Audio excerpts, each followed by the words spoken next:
Welcome to this, the very first edition of Racing World, the monthly video magazine. In this issue, we feature the very best racing from America, France, Ireland and the UK. We begin a major series on foal care, which starts with the birth of Coriana's Ashdale foal. There are features on the magnificent stables of Manton, the very special skills of Monty Roberts. Bill Oppenheim previews the Kentucky yearling sales. The experts predict which stallion will be leading first crop sire. Goodwood racecourse, as you have never seen it before. There's a special preview of the King George, and on this, our first issue, there is at the end of the programme a supplement of the significant English group races up to the end of Derby week.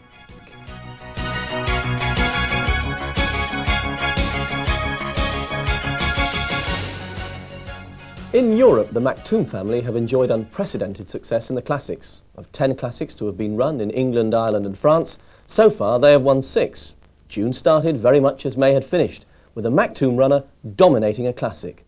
This time it was a European derby for Sheikh Mohammed, when Old Vic became the first English-trained horse to win the Prix du Jockey Club in the 147 runnings of the race. Jockey Steve Cawthon has now achieved the unique feat of being the first rider to have ridden an English, a French and a Kentucky Derby winner. 3 days later at Epsom, Sheikh Hamdan's Nashwan became the first horse since Nijinsky to win the Guineas and the Derby. With just 12 runners, this was also the smallest Derby field since Nijinsky's in 1970. Nashwan's victory was Major Dick Hearn's 15th classic success, which puts him just one behind Vincent O'Brien in the list of those currently training, with Michael Stout having trained 8 English classic winners in the last 8 years.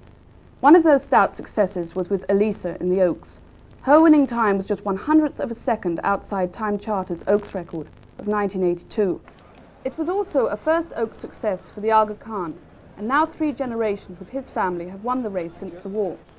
One of those victories was with the brilliant Petite Étoile, an ancestress of Elisa. The only disappointment of the race was again the size of the field. Just 9 runners, the smallest field since Light Brigade won in 1934. In America, Sunday Silence's brave bid to become the first to win the Triple Crown since Seattle Slew sadly went the way of 12 others who failed at the final stages, as Easygoer showed his true form. And all these races will be coming up on Racing World.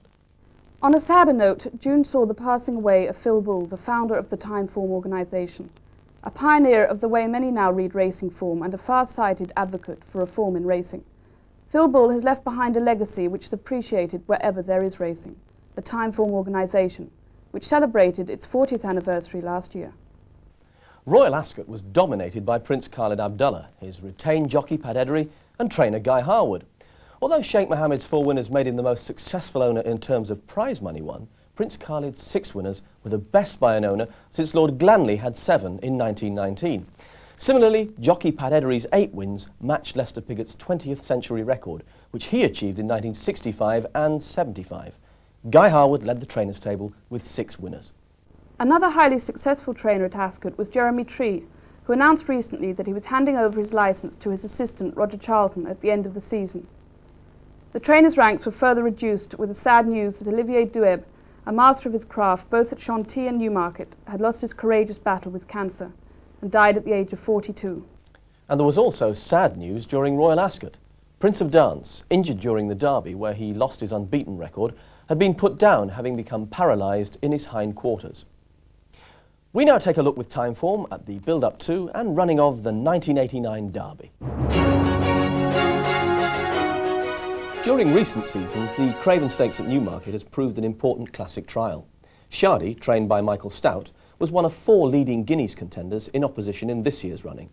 As he'd done at 2, Shardy sweated and became on edge beforehand. Exborn and City Dancer were, like Shardy, hitherto unbeaten. On loose, tacky ground, Exborn, fighting restraint, pulled his way to the front. 2 furlongs out, Shardy and City Dancer threw down their challenges. It was Shardy's that was the stronger. They're inside the final furlong and Shardy now going on. Shardy has it by length and a half.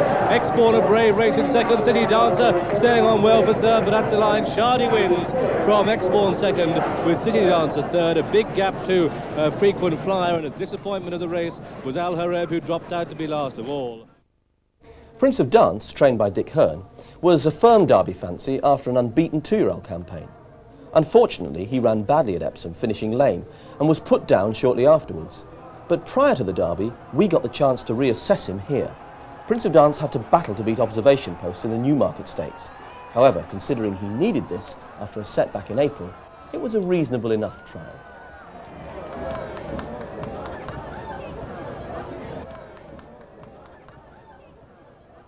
Nashwan, hot favourite to emulate Dick Hearn's Brigadier Gerard by winning the Guineas first time out, certainly looked the part, particularly on the way to post where he moved beautifully. Any doubts that this long, almost lazy action colt wouldn't be able to lie up with a strong early pace were quickly erased as Nashwan figured prominently, comfortably from the outset. The final quarter mile, and Danehill, Exbourne and Mark of Distinction began their challenges. The stretch to the line was about to begin.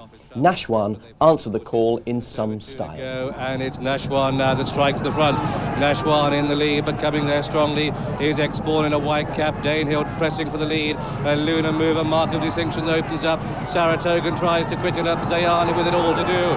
But Nashwan pressed on the far side by Danehill. Mark of Distinction in the brown colours. Exbourne with a white cap. They're inside the final furlong, and Nashwan just has it from Danehill. Exbourne finishing strongly, but Nashwan quickens again inside the final furlong. And Nashwan wins from Exbourne, Danehill. Mark of Distinction, Monster Gem, Lunar Mover, Pure Genius, Zayani, Saratogan. Then came Sharp and Early, followed in by Shardy, who beat Greensmith, Montresor, and Travelling Tryst was last of all. And so the outcome of this general accident, 2,000 guineas, a win in impressive fashion for number 8 Nashwan, the 3-1 favourite.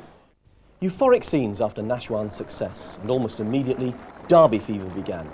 Nashwan was now a red-hot favourite to become the first colt since Nijinsky in 1970 to complete the Guineas Derby double. At this moment in time, only Pirate Army or Prince of Dance seemed worthy challengers. The following Wednesday, a potential danger appeared and then disappeared when it was decided that Old Vic was to miss the Derby because of the near certainty of firm going. It was firm here at Chester, and he seemed to cope well. However, after this easy and record-breaking success, he returned home rather stiff. He's feeling confident because down to the one, he's looked behind and he sees a gap of 3 lengths to the hard-ridden Golden Pheasant as they race up towards the line. Old Vic has it in safekeeping and Old Vic wins. The Dalham Chester Vase Golden Pheasant is second. Warshan attains third but beats Child of the Mist.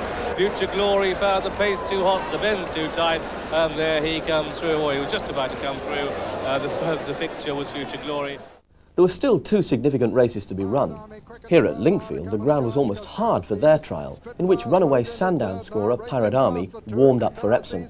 However, in the straight, Cacoethes had too much pace and possibly stamina, fairly romping home. Cacoethes is holding Pirate Army and is going to win it inside the final furlong. Cacoethes quickening well. Greville looks over his right shoulder, sees no danger whatsoever. Cacoethes wins the Kellor Derby trial. Second is Pirate Army, beaten a good 4. Spitfire just holds Diamond Path out of 3rd place, and then came Siciliano and Eclose Danseur, and finally Spring Hay. Pirate Army's defeat eventually ended his Derby participation, as connections felt that owing to firm ground he wouldn't have an adequate preparation. There were no worries about the going regarding Torjun's chances. He rattled home, driven along to take the William Hill Dante Stakes at York. Torjun next to the rails keeps up the gallop down past the furlong pole. Torjun, an observation post down the centre of the track, but Torjun bravely from the front. Observation post beaten in second, and Torjun has it by 2 up towards the line. Torjun the winner. Observation post second, Zalazel third, 2 timing 4. Then came Sabotage, Blockton's Own, and Stoneflake was last of all. And what a brave bit of front running at quite a breathtaking pace by number 5 Torjun. Paddockside Derby Day. Nashwan, tall, deep-girthed, and just a fraction brighter in his coat than he'd appeared at Newmarket on Guineas Day. Cacoethes, leggier, less robust, but bursting with well-being, and a grand walker. 11 runners, the smallest field since Nijinsky beat 10 rivals. Following extensive watering and a series of showers throughout the preceding 2 days, the ground was perfect. Surely there would be no excuses on the score of going. At Lingfield, Cacoethes had made all the running. Here, his connections ran a pacemaker, Polar Run. The pace was strong and sustained from the start. Polar Run led after about a furlong, with Torjun and Cacoethes close behind. Swing right-handed and continue to make this stiff uphill climb. And it's Polar Run leading by 3 parts of a length to his stable companion, Cacoethes, with Torjun on the inside of that racing third. Then Warshan and Flockton's Own, and behind these comes the Ordiniski mid-division. Then comes Warshan. Nashwan follows these. The back marker is Mill Pond. but it's Polar Run leading by 3 parts of a length to Torjun on the inside.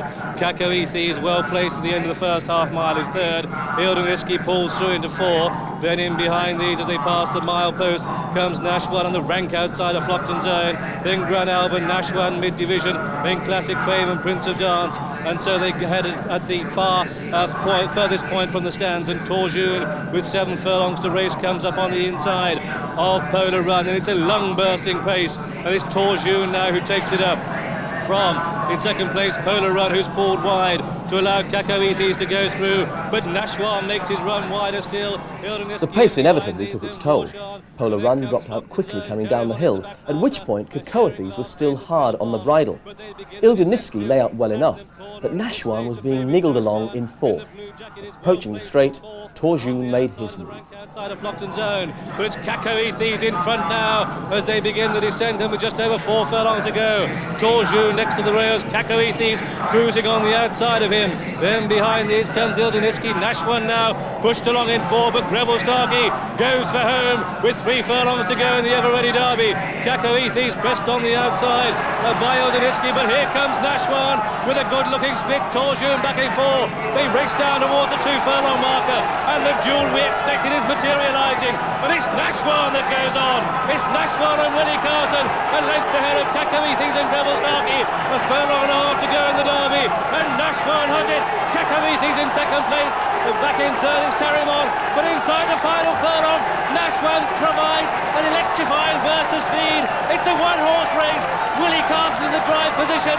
Nashwan wins it easily. At the line, Nashwan is the winner. Terrimon came through in second, Cacoethes third.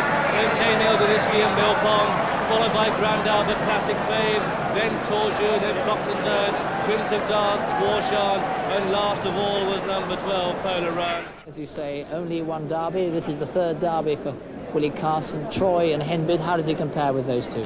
Well, he compares very favourably. In fact, well, I think this fella could be the best I've ever ridden. Moments of glorious triumph. Nashwan's winning surge that took him clear. Connections were spot on. Here was a good horse, all right. Comparisons between Nashwan and some of yesteryear's champions ensued. The press were glowing in their tributes. Assessing his victory on the strength of those immediately behind him doesn't, in Timeform's opinion, entitle Nashwan to greatness yet. For example, Terrimon, winner of a mere maiden at Leicester just 9 days earlier, received a £10 beating. Time may prove us wrong, but no one doubts Nashwan has potential enough to emulate past equine champions. Classic brilliance from Gainsway. Glory at Newmarket. A classic debut at Longchamp. Dominance at the Curragh. A champion returns to Rome. Still unbeaten at Epsom. Blushing Groom, Leafard, and Learfan. Gainsway Farm Stallions.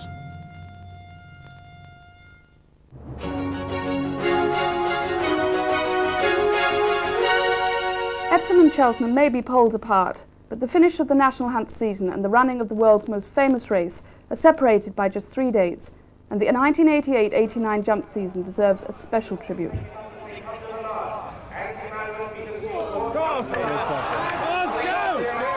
It was here at Stratford on the 19th of May, when Peter Scudamore booted home antimatter in a 4-year-old novice's hurdle, that Martin Pipe became the first ever British trainer to train 200 winners in a season, eclipsing Henry Cecil's flat total of 180. Pipe's final total of 208 winners is really quite remarkable, and although the mild winter has been a major factor, to keep his string on the go from day one right to the finish is a real tribute to his skills, and has set a record that could well stand forever. Similarly, Peter Scudamore's record-breaking feats in the saddle will also stand for many a year. The fastest 50 and 100 in a season, and a gallop past John Joe O'Neill's record of 149 to reach a final total of 221 winners, nearly 140 winners more than his closest rival. The Pipe Scudamore exploits would have been enough for any normal season, but added to the heroic efforts of the nation's favourite horse, Desert Orchid, and we have had a season to treasure. Now having a well-earned rest at the home of one of his owners, James Burridge, Desert Orchid looks nothing like the racehorse who warmed many a winter's day. A field in Leicestershire is a far cry from the rigours of a training yard or the glory of Cheltenham. The champion is in fine form and enjoying his moments of relaxation. His daily routine is to do absolutely nothing. He's very well, very relaxed. He's quite sound and nothing wrong. Quite often at this time of the year he gets corns and he hasn't had any problems so far. Based near the village of Moulton on the outskirts of Newmarket are Lanwades and St Simon studs, the public and private operations owned by Kirsten Rousing. Both studs have the professional staff to offer a first-class service for the care of your mares, foals and yearlings.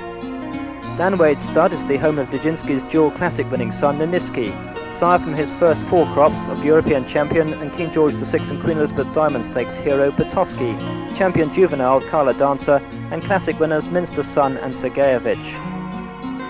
Standing alongside Niniski is the classic miler Nishapur, winner of the French 2,000 guineas, and sire of the winners of over £1,400,000, including French Derby winner Mukhtar, as well as group winners Bengal Fire, Kuravilla and Anazid.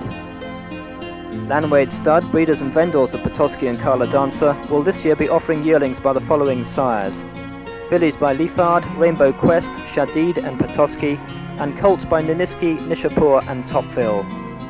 For further information on the stallions or boarding facilities, please contact Kirsten Rousing at the stud.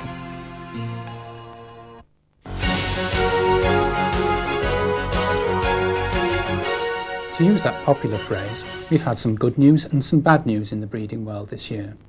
The good news is that several very promising stallions have emerged from the freshman sires of 1985, with the Irish-based Sadler's Wells and Darshan leading the way. Both these 8-year-olds have already sired their first classic winner. Sadler's Wells, of course, is responsible for Sheikh Mohammed's Old Vic, whose devastating defeat of Dancehall in the Prix du Jockey Club Lancia stamped him as a colt of the highest class. With Old Vic, Scenic and the ill-fated Prince of Dance to his credit, Sadler's Wells has already sired 3 Group 1 winners in his first crop, a feat which suggests his place alongside Northern Dance's most successful stallion sons is virtually assured. Sadler's Wells' racing career and his pedigree, especially his close relationship to the tremendously successful Nureyev, has always promised great things. I'm pleased to say that Sadler's Wells has matched Nureyev's early achievements at stud with one important difference. His progeny seem much more at home over 10 and 12 furlongs than the majority of Nureyev's stock. Darshan, the 1984 Prix du Jockey Club hero, has also made a splendid start, with a high ratio of winners to runners. Among his best performers are the unbeaten Gold Seal Oaks winner Alisa, the Greenham hero Zayani, and the talented fillies Anaza and Shiraz. As you might guess from these animals' names, they're owned by His Highness the Aga Khan, who's shown tremendous faith in Darshan's potential as a sire. I suspect his faith is going to be amply rewarded. Less predictable was the great success being enjoyed by Alzeo, whose first crop has produced more than 20 individual winners, including the classic-placed fillies Old Born and Past the Peace. Another Irish stallion, Wassel, has also come up with a classic performer in his first crop, in the shape of the French 2,000 guineas third Ocean Falls. Several American-based stallions have also done very well with their first 3-year-olds. Gainsway's Leah Fan and Calumet Secreto respectively provided the winners of the Italian 2,000 and 1,000 guineas, and Three Chimneys Sluo Gold is responsible for the Coronation Stakes heroine Golden Opinion, as well as the high-class American performers Awe-Inspiring and Gorgeous. So much for the good news. On a more depressing note, European stallions were overwhelmed by their American counterparts at Royal Ascot, with no fewer than 9 of the 14 group races falling to American breds. The American domination was also apparent in the English Classics, with 3 of the first 4 also falling to American-bred animals. However, the long-term outlook is far from gloomy, now that there's a growing band of highly qualified young stallions retiring to stud in Britain and Ireland. To return to the bad news, the breeding world suffered major stallion losses during the first half of 1989. Perhaps the most tragic was the death of the outstanding French horse Sagasse. This 9-year-old succumbed to an attack of colic in May, following a series of misfortunes. American breeders will also be without the services of quite a number of outstanding veterans in 1990, including Gainsway's Vaguely Noble and In Reality. Vaguely Noble suffered a heart attack in April at the age of 24.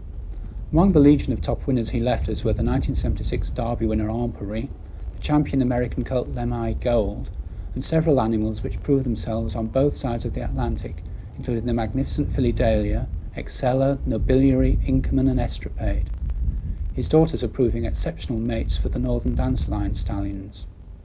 Sharpen Up, another outstanding member of the Gainsway team, has probably also reached the end of the line because of fertility problems. Happily, there's been much better news of Liffard and Blushing Groom, two other members of the Gainsway team. Liffard has come up with two more classic winners in the shape of Ensconce and Pearl Bracelet, and Blushing Groom is having a magnificent time with the exceptional Nashwan, the Oaks runner-up Snowbride, and the Royal Ascot winner Two Timing. Indeed, Blushing Groom looks well on his way towards his first Sires Championship.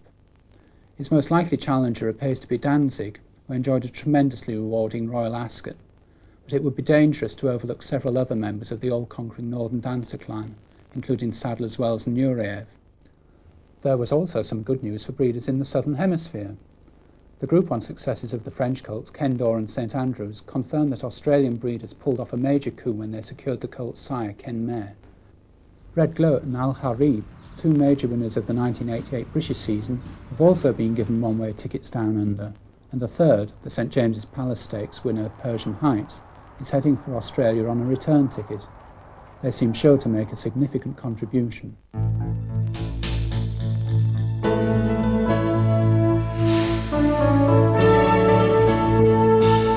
The Sadler's Wells success story continues, with Old Vic winning the French Derby, which leads to rave reviews in the national dailies. Even after the Epsom Derby, those opinions don't change, including Timeform, who've rated Old Vic £1 higher than Nashwan. Things now look good for Sadler's Wells' full brother, Tate Gallery, who has his first crop of yearlings this year.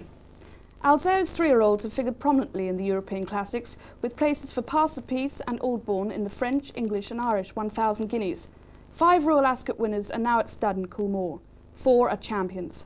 Last Tycoon, the first horse in living memory to win Group 1 events at 5 furlongs and a mile. Persian Heights, winner of the St James Palace Stakes and conqueror of the English, French and Irish Guineas winners in a season that saw him voted divisional champion miler by £6. Bluebird, devastating winner of the King's Stand Stakes, rated by Vincent O'Brien as the best sprinter he's ever trained since Thatching, and whose sire Stormbird has now sired 5 individual Group 1 winners. The young Northern Dancer stallions Salmon Leap and Glenstall are figuring prominently in the 89 sires table. Salmon Leap 4 stakes winners from its first crop, including the fast-finishing Premier d'Amour in the French Oaks. Glenstall, now a leading sire of 2-year-olds for money, won in Great Britain and Ireland.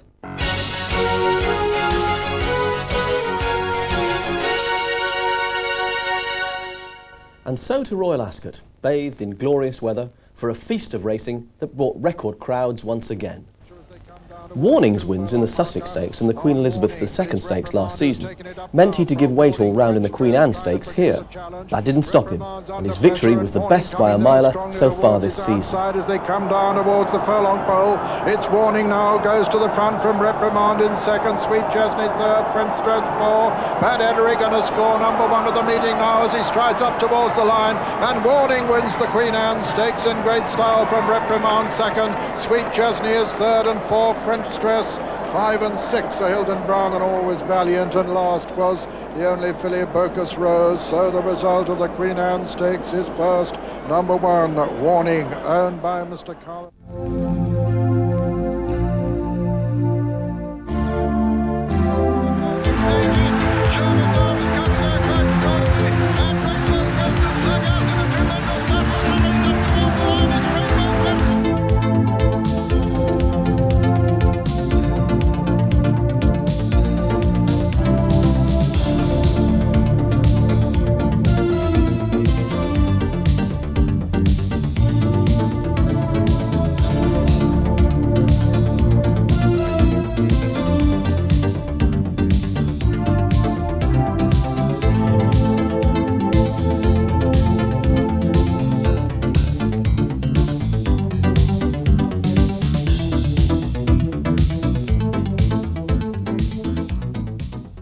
Front-running tactics proved successful on numerous occasions throughout the week.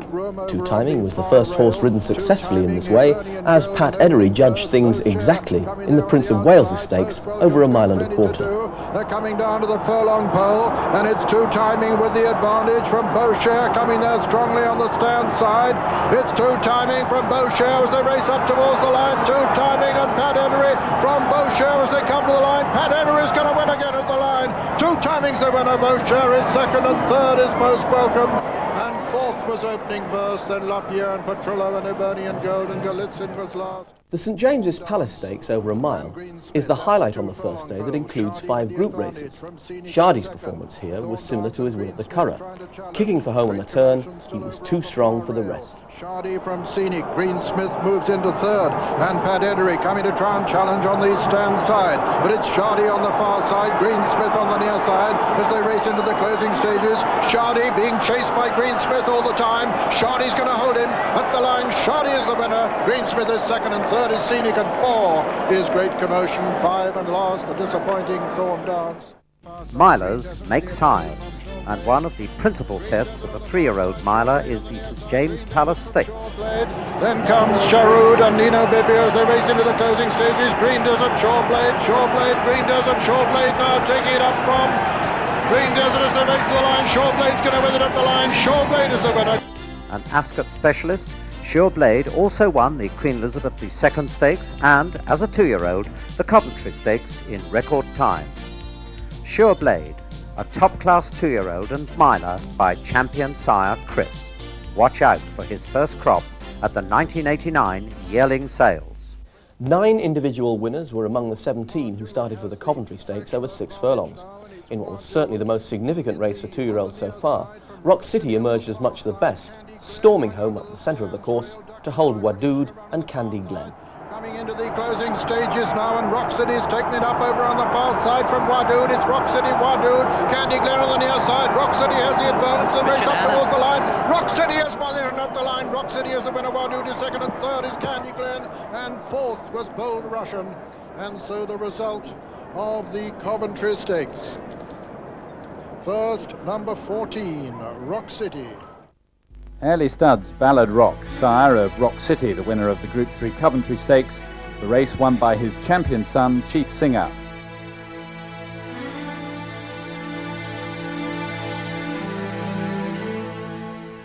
Cacoethes was long odds on for the King Edward VII Stakes over a mile and a half. None the worse for his gallant effort at Epsom, he took a muddling affair in workmanlike fashion from Ziani after seemingly cantering early in the straight. Challenger as they race into the final furlong. It's Cacoethes from Ziani, Pat Edery from Water Swinburne as they race into the closing stages. It's Cacoethes from Ziani, Cacoethes quickening away from Ziani as they race to the line. Cacoethes wins it cleverly from Ziani second, with Springhay third. A massive gamble was landed when Michael Stout's Zilzal virtually spread-eagled his field in the Jersey Stakes over 7 furlongs. This son of Nureyev, cool and relaxed beforehand, was having only the second race of his life. His potential is tremendous. The favourite has gone to the front from Russian Royal. Distant relative still in contention, but Zalzal going away from them now as they race into the closing stages. Zalzal strides away from this field to win in very impressive style as they come to the line. Zalzal wins it from Russian Royal and distant relative and Cottenham 4. A race including Warning, Shardy and Zilzal would be something to savour. Princess Tofan started a well-backed favourite for the Queen Mary Stakes. She was never really travelling well and could fare no better than 5th behind Dead Certain and Please Believe Me. 2 fillies with the scope to continue progressing for a while yet. And then on the near side, coming there strongly is Ozone Friendly.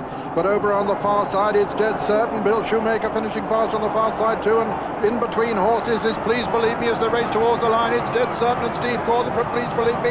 Dead Certain is going to win it. Dead Certain won it at the line from Please Believe Me. Performing Arts was just third in a photo with Ozone Friendly fourth. Trainer David Ellsworth was understandably delighted. And Dead Certain will run 6 furlongs next time. The Coronation Stakes had an open look to it, with none of its 10 contestants having a recent top-class performance to their name. But there's a strong possibility that the winner, Golden Opinion, could develop into the best of her sex at the trip. In spite of the ground, she won well. Down to the furlong marker, and it's Magic Gleam on the far side, and Golden Opinion towards the near side. Golden Opinion now taking the advantage. They race up towards the line. It's Golden Opinion for France that's going to win the Coronation Stakes as they come to the line. Golden Opinion has won it from Magic Gleam in second. Guest Artiste was third ahead of Tesla and Rainburst and Runda Jenny. Champion older horse of 1982, Carliglow, stands at the Brookstud in Newmarket and is already the sire in 1989 of 16 winners of 22 races and over £115,000 at home and abroad. Carliglow was the only British-based stallion to sire 2 winners during Ascot, Britsail and Weld, both bred by Lord Howard the Walden. Weld is seen here breaking the track record by 4 seconds in the listed Queen's Vase at Royal Ascot. Boy finishes fast to take 3rd place, but Weld and Bruce Raymond have it sewn up. No horse impressed more in appearance throughout the meeting than Jeremy Tree's Danehill. He looked in magnificent shape before the Cork and Orrery Stakes, and back to 6 furlongs gave a high-class performance to win easily. Danehill has the advantage though from Nabil Dancer. Savara San finishing well. It's Danehill from Nabil Dancer as they race up towards the line. Danehill stretching well and going to go away and win this very comfortably. The Cork and Orrery at the line. Danehill is the winner. Nabil Dancer is second, dancing distant in a photo with Savara's photo for 3rd indeed. The Norfolk Stakes gave trainer Alex Scott his first Royal Ascot winner. His filly Petillon seemed completely unaffected by a 10-minute delay at the start due to the antics of Old Alliance, who was eventually withdrawn. And it's Petillon from on the right of the picture, Elapse, then comes Broughton Bay, and then Judgment Call as they race into the closing stages. Petillon has a clear advantage now from Drayton Special on the near side. Petillon from Drayton Special, and Petillon wins it from Drayton Special second. A photo for 3rd between Elapse and Broughton Bay, and behind them Judgment Call, and last was Chipping a Bit. Sadim was Guy Harwood's main representative in the Gold Cup on the 3rd day. Harwood's other runners, Matsakano and Green Adventure, had realistic chances of a place, granted sufficient stamina, but neither offered the slightest threat to Sadim, who quickened away after the home bend. Racing down to the furlong pole, and Sadim has it already well sewn up. Sadim racing into the final 150 yards, well clear of Mexicano, Green Adventure and Nomadic Way, and as they race to the line, Willie Carson looks over his left shoulder, sees no danger. Sadim is the winner. Mexicano is second, Loris Crusader third, 4 Nomadic Way, 5 Green Adventure, 6 and 7. Sadim's a fine stayer. Due to the Royal Gate affair, he's never received the credit he deserved. But no one could argue he wasn't outstanding here. Oakdale increasing his lead, going to the line, it's Oakdale the winner. Oakdale. What made you choose the winner? We're buying a villa from a company called Oakdale. Where is it? In Tenerife. It's being built for us in the picturesque Sunningdale village at the Golf del Sur Sports and Leisure Complex. There's a superb clubhouse. All villas will have a spacious lounge, ensuite bathrooms and luxury kitchens. Phone Oakdale now on Harrogate 507-217 and ask for a free video of Sunningdale Village, Golf del Sur, Tenerife. The Ribblesdale Stakes, and surely just the chance for Rosie at Turn, 3rd in the Oaks, yet still a maiden, to break her duck. It wasn't to be. She's no easy ride, this filly, and couldn't or wouldn't go until Alidaris had the race all sewn up. Putting in a run over on the far side, Shayraz coming there on the near side, Braeswick still in contention too as they race into the closing stages, and it's Alidaris has just taken it up over on the far side. Alidaris and Steve Cawthon as they race towards the line. Alidaris is going to win the Ribblesdale. It's going to be close for the minor placings, but Alidaris has won it. Rosie Turn is second, the Arctic Flame is third, and 4 came Shayraz. Only 4 runners for the Hardwick Stakes, among them Assatis, whose last racecourse appearance had been over to Day's course and distance in the Cumberland Lodge Stakes. That day he beat Top Class. On this occasion he did just the same and clearly retains all his ability. At this stage it's Assatis who takes it up as they come now to the final furlong and a quarter. Assatis has the advantage. Top Class coming to challenge Empson for second, but as they go for the line, Pat Edry not having to ask this colt too much. Assatis is the leader by 3 at least. Top Class in second, Empson is in third, and going for the line, Pat Edry for his 8th winner of the meeting. Assatis, Top Class, and Empson for third. A good field for the King's Stand Stakes, with Indian Ridge, Carrera and Gallic League, the 3 with the best recent form. Carrera ran poorly, but the other 2 fought out a rousing finish with outsider Tigani. At the line, it was just Indian Ridge. Travel as they come now inside the final furlong, and it's Indian Ridge with the advantage. Then comes Desert Dawn, Gallic League and Tigani and Wonder Dancer and Shuttlecock Corner. They've got 150 yards to go, and Indian Ridge has the advantage by about a length. From Tigani now going second, it's going to be very close between Indian Ridge, Tigani, Gallic League for third. Ahunura, sire of Indian Ridge. A classic sire who can get champions at any distance. Park Appeal, sprinter. Don't Forget Me, classic miler. Park Express, middle distance. Now Ahunura has another champion in the making, Indian Ridge. Standing alongside Ahunura at Coolmore, Don't Forget Me, dual guineas winner, winner of 2 group races of the 2-year-old, winner of the 2,000 guineas in a time faster than El Gran Senor and Dancing Brave. Royal Ascot sees the first group race for 2-year-olds in Europe, and that's when we start to get an indication of which stallion may be the leading first crop sire in the United Kingdom and Ireland. Racing World have asked Bill Oppenheim of the Racing and Breeding Update, Tony Morris of the Racing Post, and our own Andrew Caulfield of the European Racehorse to nominate their choices for leading first crop sire.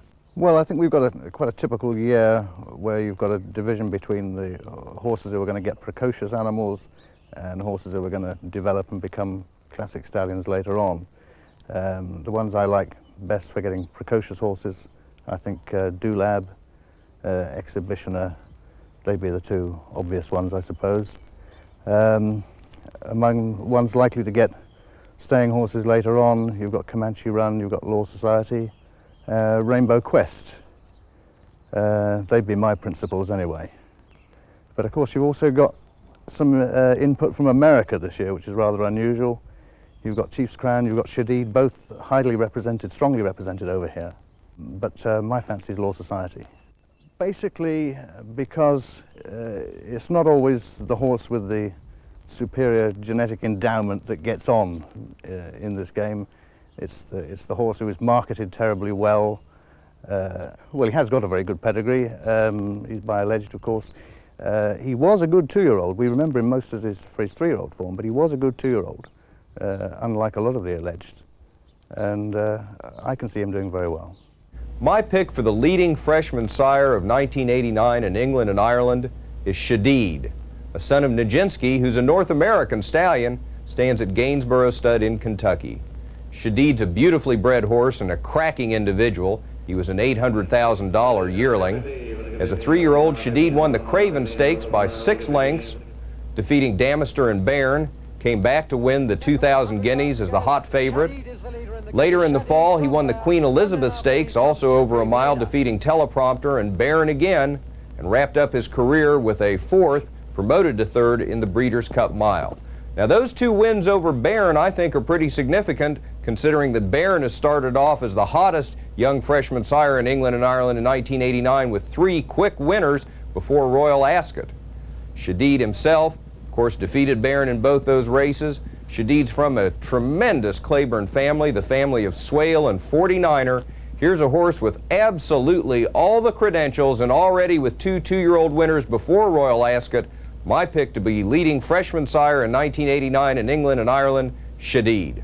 Well, Andrew, you've heard Bill and Tony's choices. What are you going for? Well, Jim, the competition certainly looks very strong, with the likes of Law Society, Never So Bold, Rainbow Quest and Roussillon among the leading contenders. Even so, I'm not convinced that the home team will prove a match for the champion American colt Chief's Crown, who won 4 Grade 1 juvenile events back in 1984. Of course, Chief's Crown is at a considerable numerical disadvantage against some of his rivals, but he has at least 15 2-year-olds with leading trainers in Britain and Ireland. Henry Cecil has 3, including Chief's Crown's first stakes winner, Be My Chief. I'll be surprised if plenty more don't follow. Now, the prize for whoever's selection does best, and it's based on winning prize money, will be a donation of £250 to the charity of their choice. Should any of our subscribers wish to enter, well then your selection must be the eventual first crop sire, and we will donate a further £250 to the charity of your choice. Send your entry to Racing World, which must arrive by no later than July 24th. One of the most exciting first crop sires of 1989, that's Nijinsky's classic winning son, Shadid. A most courageous winner of the 2,000 guineas, Shadid underlined his status as a European champion with a record-breaking win in the Queen Elizabeth II Stakes. It's Shadid from Bairn, the 2 great rivals in the 2,000 guineas in which they were 1-2, looking like being 1-2 again. Shadid still being chased by Bairn, but holding him well. It's Shadid from Bairn, then comes Young Runaway and Teleprompter trying to get on terms, but Shadid striding away from him as they race up towards the line. It's Shadid well clear from Bairn and Teleprompter putting in a tremendous run as they come to the line. Shadid has won it. 2 of Shadid's first crop are already first-time out winners. Mcgrath defeated more experienced rivals to win in style at Leicester, while in Ireland, Shaguddin streaked home 4 lengths clear at the Curragh.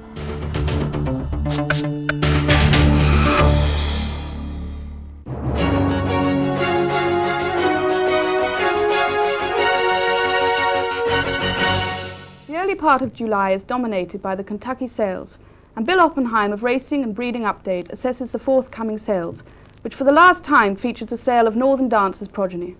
For those of us who are sales junkies, there's no better time to kick off a production on racing than the month of July, because of course that's when the summer sales begin, kicking off the year's sales seasons. The first and most significant sale of the year, of course, the Keeneland July Summer Yearling Sale.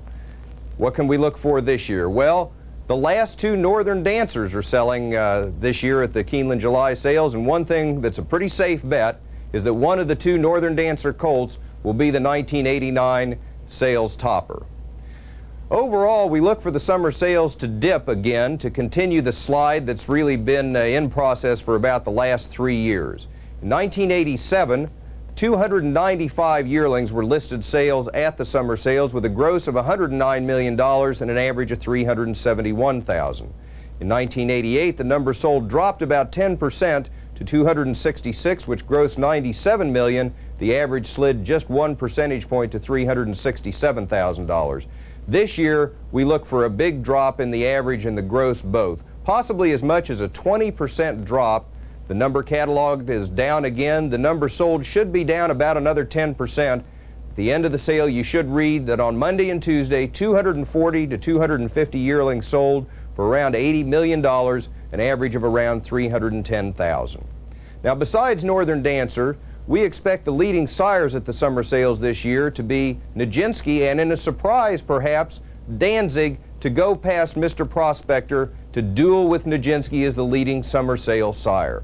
Nijinsky and Danzig, who's had such an incredible year in Europe this year, should average around $600,000 each, and coming right behind them should be Mr. Prospector, Northern Dancer's successor, and another great son of Northern Dancer, Nureyev, with averages of over $500,000.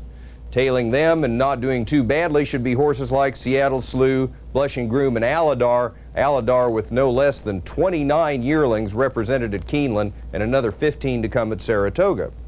Among the first crop sires, we don't really have anybody this year with of the stature of Chief's Crown last year. The leading sire in numbers at the Keeneland sale will be Grenton, with 7 horses represented over the 3 days. Grenton, a son of Green Dancer, who made over $2 million once he was imported from Europe to North America.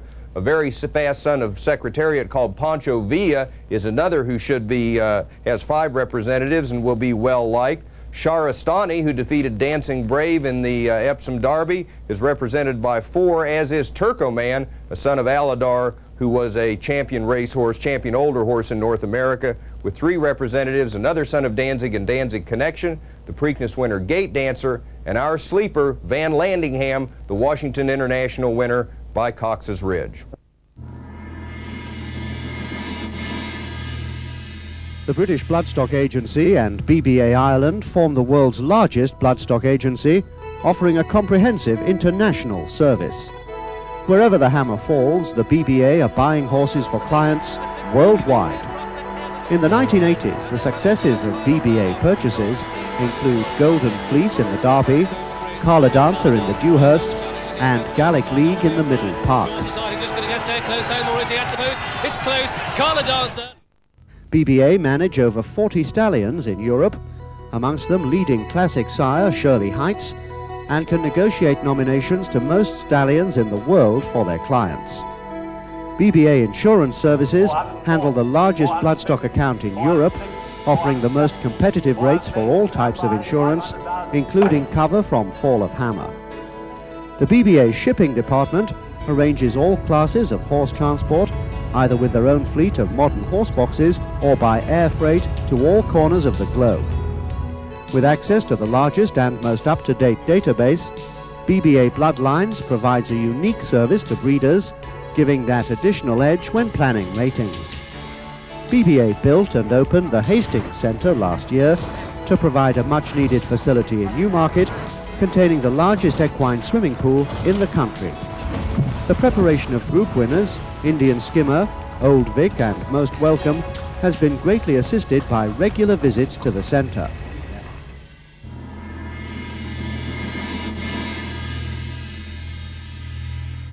Someone who will almost certainly be active at the Kentucky Sales is Barry Hills, who trains at what is one of the finest training centres in the world, Manton. In the first of our series on training establishments, Jonathan Powell went down to talk to Barry and to have a look at historic Manton.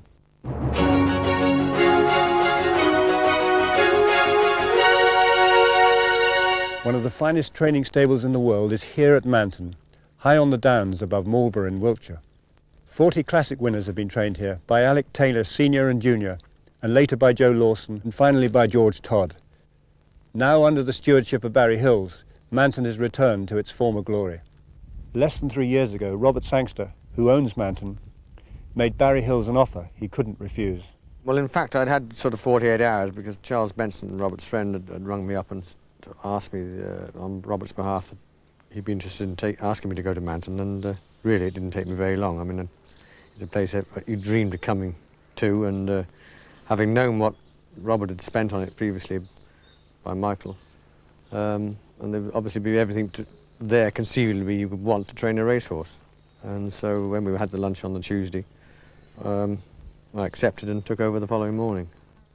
Manton was bought by Robert Sangster from John Bloomfield in 1984, and now offers a marvellous and unique blend of old and new. The American-style barns, built 5 years ago, are equipped with every conceivable modern aid for the welfare of horses.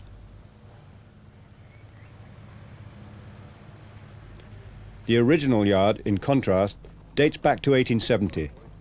This year, over 160 racehorses are trained here at Manton, and Barry Hills employs a staff of 100 to look after them.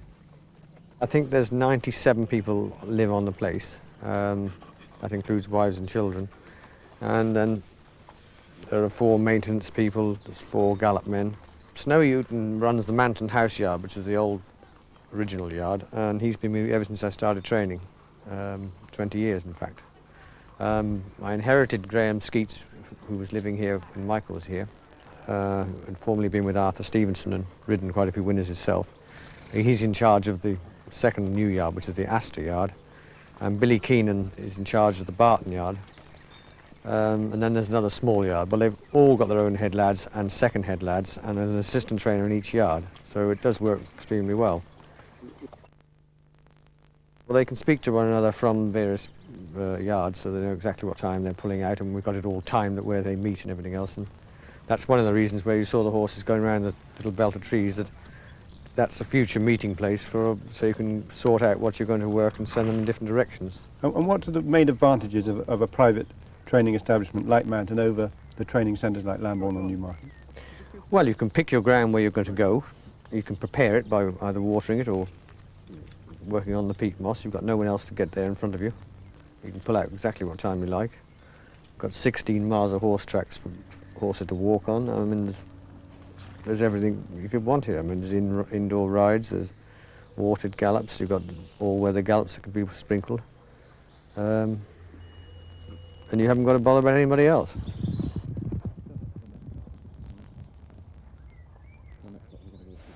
I think it's the variety of the gallops here that makes Manton so exceptional. Well, of course, this was all studland years ago, but this is, it's a perfect sort of climb for a horse coming up there. Nice bend to it. And you wouldn't want them to go too fast here, steady canter? No, it's an ordinary canter, nice swinging canter, that's all. I never gallop horses on it, but I must say that they move well and they like it.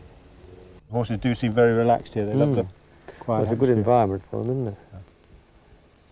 So they should do well. If they can't do well here, they wouldn't do well anywhere, I don't think. Nothing seems to bother them. No. But they don't get upset when they go to the races when they see a lot of crowds and people. And they take that. They have plenty of music here, and we've got music in the indoor rides, and have music in the sort of barns. They get used to plenty of noise and commotion.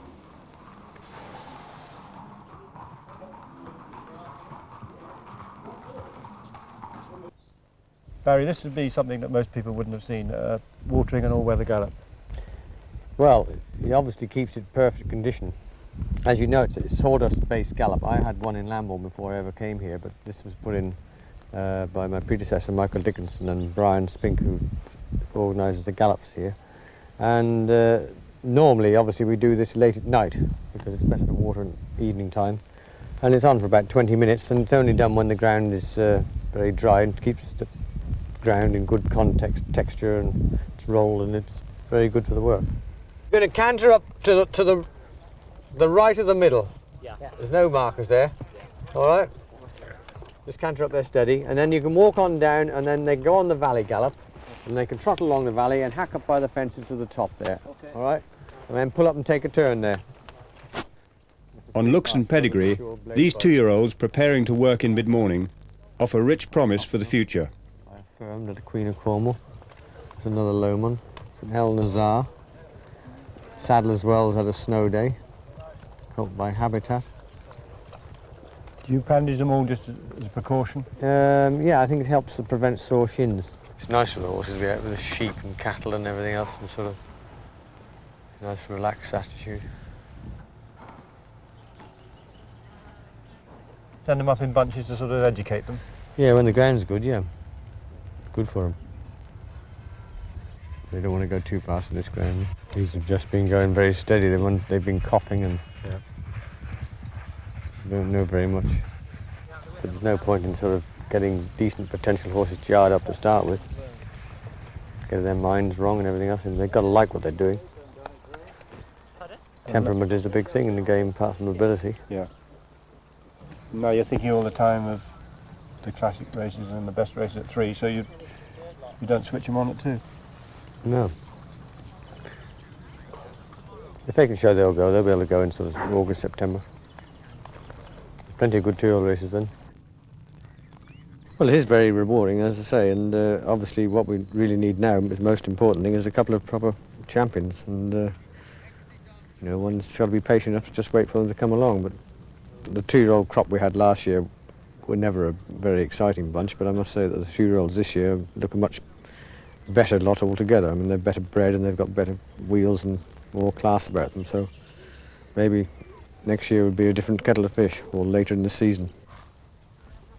So if you walk down and go through the trees and then up the Sunken Drive? I wouldn't think there'd be a training establishment in the world equivalent to this, personally. The sense of tradition and destiny at Manton will surely be fulfilled by the horses Barry has assembled here in this unrivaled setting. Never So Bold, one of the top 10 sprinters to have raced in Britain in the post-war period. That's the time-form verdict on Never So Bold, whose achievements racehorses of 1985 described as superb. Not surprisingly, in view of the fact that Never So Bold captured 7 group events, 3 of which were Group 1. Never So Bold improved throughout his racing career, so it's a good sign that his first crop 2-year-olds are already making their mark. They include Nura, a recent winner over 5 furlongs in Ireland, the promising Poke the Fire, and first-time out scorer Berberana, seen here winning the graduation race, the EVF University of York Turf Club Stakes. Tries to find more as they come inside the final furlong, but Berberana has asserted all authority, and it goes on by a length and a half to Romantic Saga in second place as they race up towards the line. Berberana sprints clear. Romantic Saga could be followed close home by quite a fighter. Berberana, quite a fighter.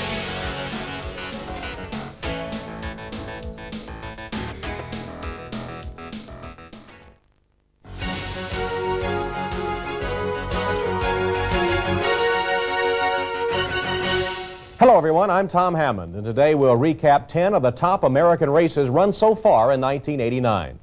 Let's begin with older horses at Santa Anita. 7 went postward in the Stroob Stakes. Mi Preferito was the favorite, but Nasser El Arab, who was making his first start on the dirt, rolled to an easy victory.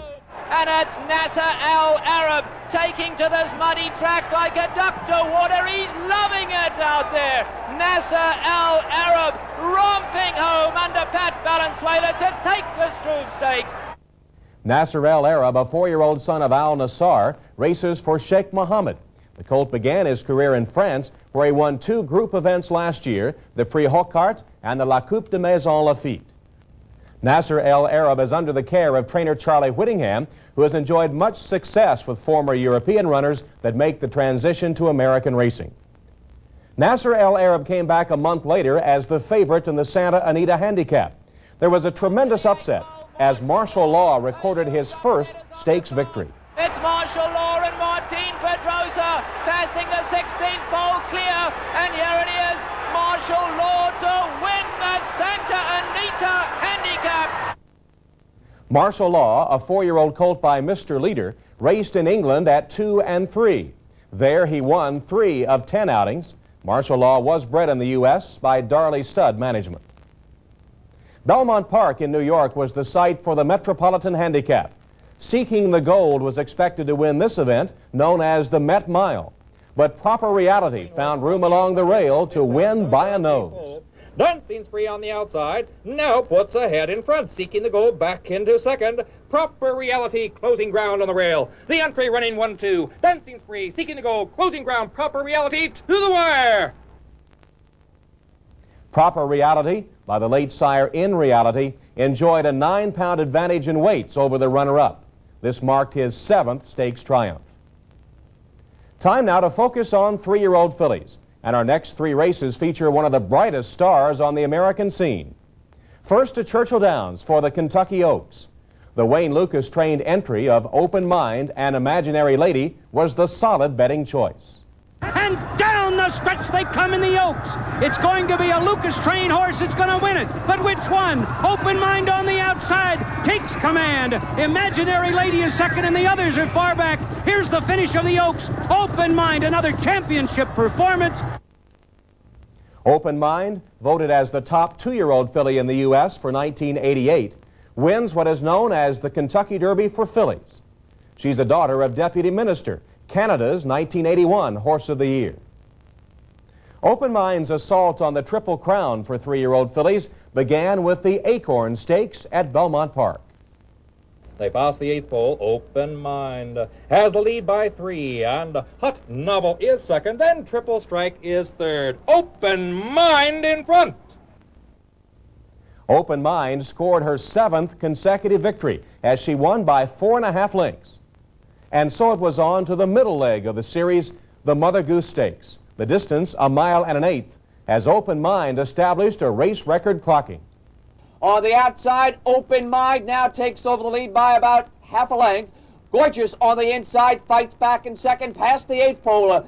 Open Mind on the outside with a short lead. Gorgeous coming on again, 70 yards to go. Open Mind and Gorgeous heads apart. Those two to the finish. Ridden by Angel Cordero, Open Mind timed in 1:47 2/5. In her next race, the Coaching Club American Oaks, she will try to sweep the Triple Crown for fillies. Our final 4 races are devoted to the 3-year-old colts, including our Triple Crown. We begin with a major stepping stone to the Kentucky Derby, the Santa Anita Derby. Houston, a speedy son of Seattle Slew, was favored, but it was a son of Halo, Sunday Silence, who turned in an amazing performance. And down the stretch they come. Sunday Silence drawing away and jumping to the head of the West Coast contingent as Sunday Silence annihilates this field, taking the Santa Anita Derby. Sunday Silence romped home by a race record 11 lengths in what was his final tune-up for the Kentucky Derby. And 4 weeks later, in the Run for the Roses, Sunday Silence and 14 others contested the first jewel of the Triple Crown. Easy Goer, who had been touted by many as the second coming of Secretariat, was favored, but a muddy track was not to his liking that day in Louisville.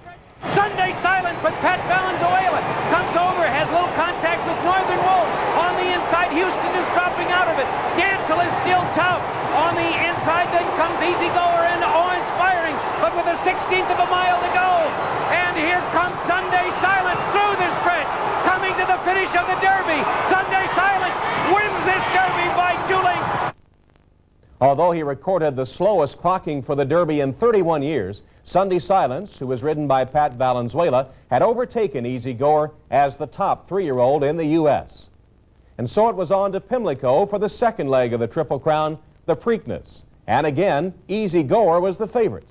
Down the stretch, he and Sunday Silence battled tooth and nail.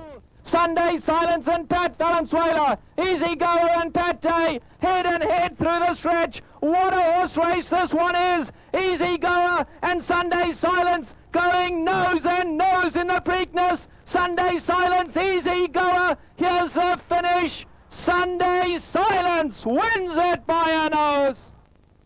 Sunday Silence on the outside won by a nose as he turned in the third fastest Preakness ever. The Charlie Whittingham trainee won his 6th race out of 8 starts. 3 weeks later, Sunday Silence made his bid to become our 12th Triple Crown winner. He faced 9, including rival Easy Goer, in the 1.5 mile Belmont Stakes. Easy Goer, a son of Alidar, sparkled in this duel as he drew off for an 8-length victory. Down the stretch, and it's Easy Goer with Pat Day winning the Belmont and denying Sunday Silence the Triple Crown. Easy Goer's time of 2:26 flat is the 2nd fastest Belmont ever, second only to Secretariat's clocking of 2:24. Sunday Silence did hold on for second, a length in front of the surprising French invader La Voyageur, who is making both his American debut and his first effort on dirt. And so the American Triple Crown title has been put on hold once again. In our next report, we'll find out if Open Mind can sweep the Philly Triple, and we'll highlight major races for older runners, including the Suburban Handicap and the Hollywood Gold Cup. We'll see you next time. Mr. Prospector, leading sire in North America for the last 2 years and sire of 11 champions, is the sire of this Walmack International filly, a half-sister to stakes-placed winner El Jidda, who won 3 times in France and was stakes-placed. Her dam, Eagle-Eye, won the Prix de la Porte de Passy, is a full sister to the stakes winner Eternity, herself the dam of 2 stakes-placed horses, and a half-sister to Prix Cleopatra Victress El Fabulous and the graded stakes-placed Enval. The second dam, Elmina, is also a graded stakes winner and placed 3rd in the Prix Vermeil. Phone Trick, an exceptional sprinter, stakes winner of 9 races in 10 starts, is the sire of this bay filly from his first crop. She is a half-sister to 5 winners, 4 stakes winners, 3 of them graded, including Vilzac, who won stakes in France and the United States and earned over $550,000. One of Vilzac's greatest wins came in the Grade 1 Hollywood Turf Cup Invitational.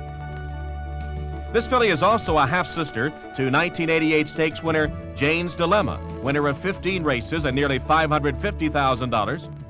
Dual Grade 1 winner Some Romance, victorious in the Frisette and Matron Stakes.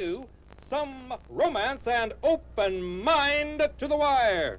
This filly is also a half-sister to Mint Cooler, an added money winner who also placed in the classic Coaching Club American Oaks.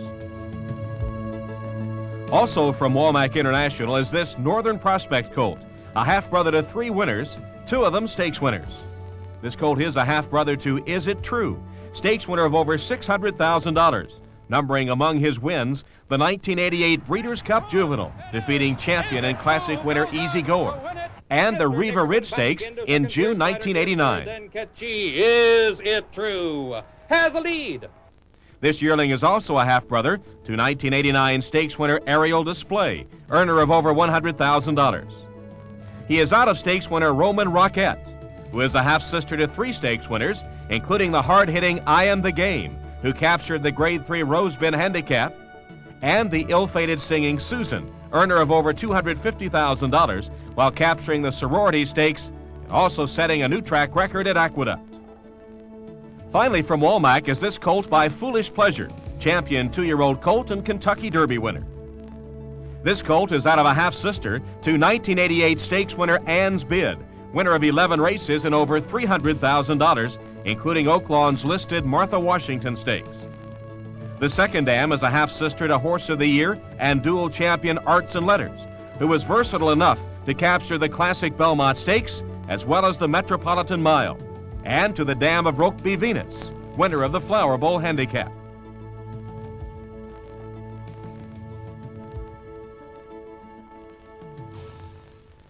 A quite remarkable exhibition of horsemanship was given recently at Tattersall's during the Craven meeting by Monty Roberts, who within 40 minutes can break in a yearling.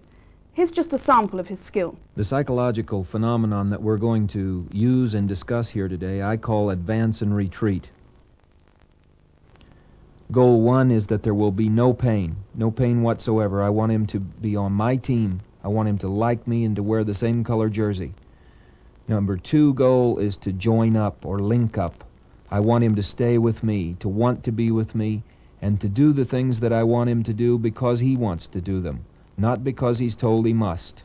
You can see him starting to enjoy being near me now and relaxing, taking it easy, starting to think about staying with me and being on my team. Goal number 3 is to follow up. Wherever I go, I want him to be with me. All this without anything on his head to restrain him, no restraint whatsoever. Goal number 4 is to stand while I pick up his feet. Goal number 5 is to stand for his first saddle blanket. And then goal number 6 to stand for the first saddling. 7, we put him on the long lines. And 8, we'll have a rider on his back. We hope to accomplish this in less than 30 minutes. Now he's really starting to link up pretty good. We're getting good linkage now. In just a second here, I think you'll see that he will follow up, which means that he will come to me and want to be with me. I'm going to pick up his front feet now, his front foot, the near one. Now, remembering that he has no reason to stay there except that he wants to. And then a hind foot, and he could go away. But he's going to remain. Now I'm starting to get to the point where he will stand, and so I've called for the equipment to come in. And seeing that equipment, they always want to go look it over and get to know it. Now the saddle blanket, and he's going to stand and take it. Now here comes the saddle. He's going to stand there with no restraint whatsoever and take his first saddle. They'll just often look to you for help. When you put this equipment on, the equipment becomes the anxiety-making part of it, and you become a friend that can help them with it. Oftentimes the bridle's even more difficult than the saddle with this method to put on. There he resists a little bit. But then he settles down, and even though he's loose completely and could go away, he opts to stand there and wait for me. The reins are just tied up to the saddle, and now he's going along well on the long lines and responding to communication through the mouth quite well. He may pitch a little as he feels the weight of the rider, but the probability is that he's going to be kind and he's going to listen to us, and if he even gets in a little trouble and pitches a time or two, it's going to be a minor thing, and he's always going to come back and link up with me.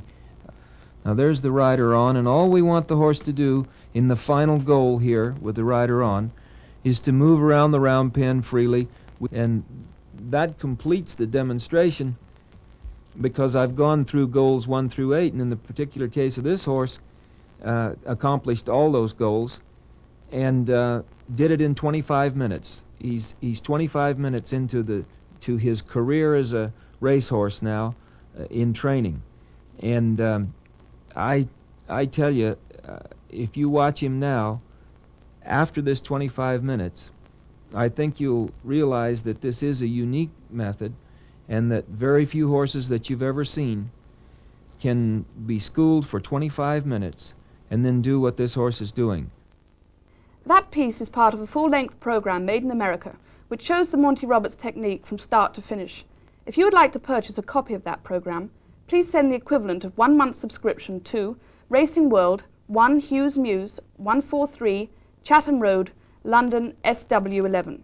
Or if you live in the States or want an NTSC copy, write to Hammond Productions, 2526 Regency Road, Suite 102, Lexington, Kentucky, 40503, USA. The cost of a month's subscription are given at the end of the program. A young stallion making his mark is Elegant Air.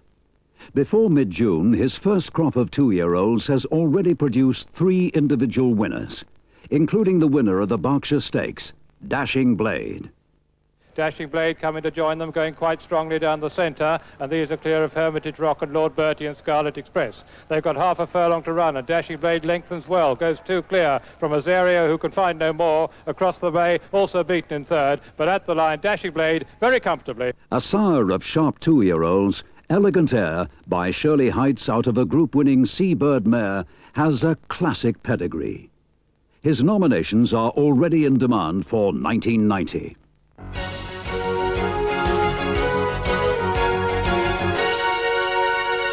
Saratogan, Vincent O'Brien's 2,000 guineas contender, on trial at the Curragh. His Newmarket prospects rested on a good performance here.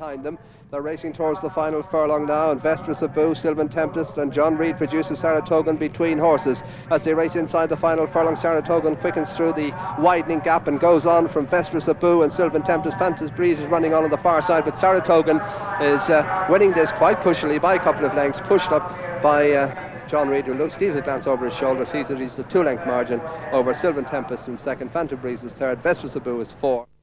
3 weeks later, third place Phantom Breeze, unbeaten at 2, got back to winning ways over 1.25 miles at Leopardstown. Towards the final furlong, and Phantom Breeze has gone on quickly, 3 lengths clear. Upward Trend is in second, and they're clear of Peerage, Solar Myth and Dall Erin as they race up towards the finish. Phantom Breeze pushed out, putting up a good performance here, the favourite, stretching his advantage inside the final furlong, going to win it by about 4 lengths as they go to the line. Phantom Breeze is the winner of the Derrinstown Stud Derby trial, about 4 lengths to Upward Trend, another 4 to Dall Erin, who comes through for third. Vision, sire of Phantom Breeze, and the winners of 24 races and more than £130,000 with his first crop, just 3-year-olds.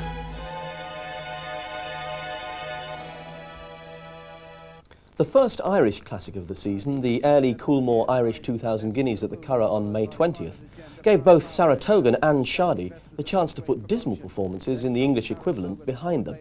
Shardy was one of 5 English-trained challengers, who also included Danehill, 4th at Newmarket, and Great Commotion, 5th in the French Guineas at Longchamp. A strong gallop set by Danehill's pacemaker proved an ideal lead, for Shardy that is. With plenty to do, and Shardy goes for home. Walter Swinburne in the lead, a furlong and a half to race, chased by Great Commotion in second. Saratoga is 3, Danehill 4, Classic Fame 5. Shardy the leader from Great Commotion on the near side, Saratoga in 3, then Danehill, then Distant Relative, but Shardy's the leader. He's left his guineas run at Newmarket well behind him here. Shardy out in front as he race up towards the line, giving Walter Swinburne his first win in an Irish 2,000 guineas. He's won it by 2.5 to 3 lengths from Great Commotion. In third place is Distant Relative 4, Danehill. Last season, Guy Harwood's Ile de Sheep was a talented but at times unpredictable character. Now 4, he seems far more reliable, and as this fine win in the Tattersalls Rogers Gold Cup suggested, all the more talented for it. A furlong out, and Ile de Sheep in the lead from Executive Perk, with Carroll House in third, and behind these Perk Quad well inside the last furlong, and Ile de Sheep is the leader and holding Executive Perk as they race up towards the line. Ile de Sheep making most of the running to win the Tattersalls Rogers Gold Cup. He's won it by about 2.5 to 3 lengths. Executive Perk is second, didn't quite get home there. 7 days on, same course, this time for the Goffs Irish 1,000 guineas. It's the chance for Luca Kumani's Ensconce, again in the colours of Sheikh Mohammed, to show her Newmarket guineas running all wrong, and she didn't disappoint us. Racing down now towards the final quarter mile, and as they do so, it's Dance Festival, the leader. Ensconce moving up strongly, Allborn on the outside.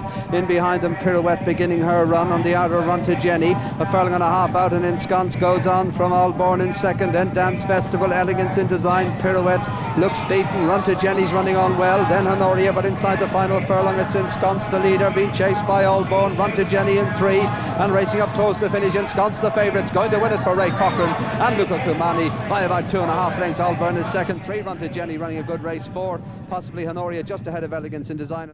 The final piece of action in our Irish review comes from Leopardstown. A splendid and powerful piece of sprinting it is too, from Barry Hill's speedy colt, Gallic League, in the Ballyogan Stakes. But racing inside the final furlong, Gallic League is out in front and well clear, and running up to the finish, Gallic League out in front, well clear, battle on for minor money. On the far side, Shuttlecock Corner will take second, Eloquent Minister 3, and in 4th place is Almost Blue.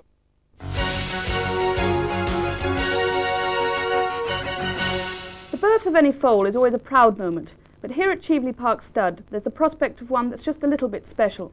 For Coriana, the dam of multiple group winner Wajib is in foal to Ajdal, the European champion sprinter of 1987, who died in tragic circumstances, having just covered 1 book of mares. Coriana is a week overdue, and there is every indication that she will foal very shortly.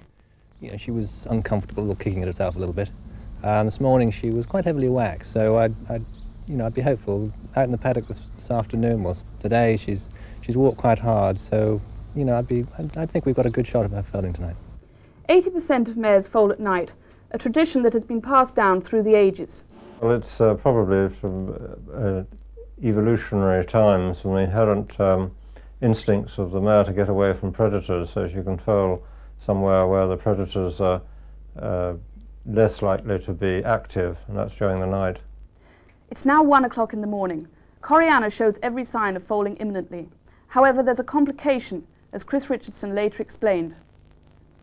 We found when she presented, the placenta had slightly detached from the wall of the uterus, which is not normal, and there was a slight, what we call a red bag presentation. It was a good size foal by the feel of the feet, something that we obviously check position to make sure that the 2 feet are in the right position underneath the head and that everything is going to come out in a sort of curve. Yeah, she's well into second stage with the forelimbs projecting beyond the level of the vulval lips, and the amnion, the shiny membrane around the foal, has been broken. When you have a placenta that's not quite right, it's of paramount importance to get the foal out relatively quickly. Assistance by pulling is helpful in the delivery process, although it must be carried out with considerable care so that injury isn't caused to the chest, which is the largest cross-section of the foal during delivery. This foal's not as active as some can be immediately after delivery.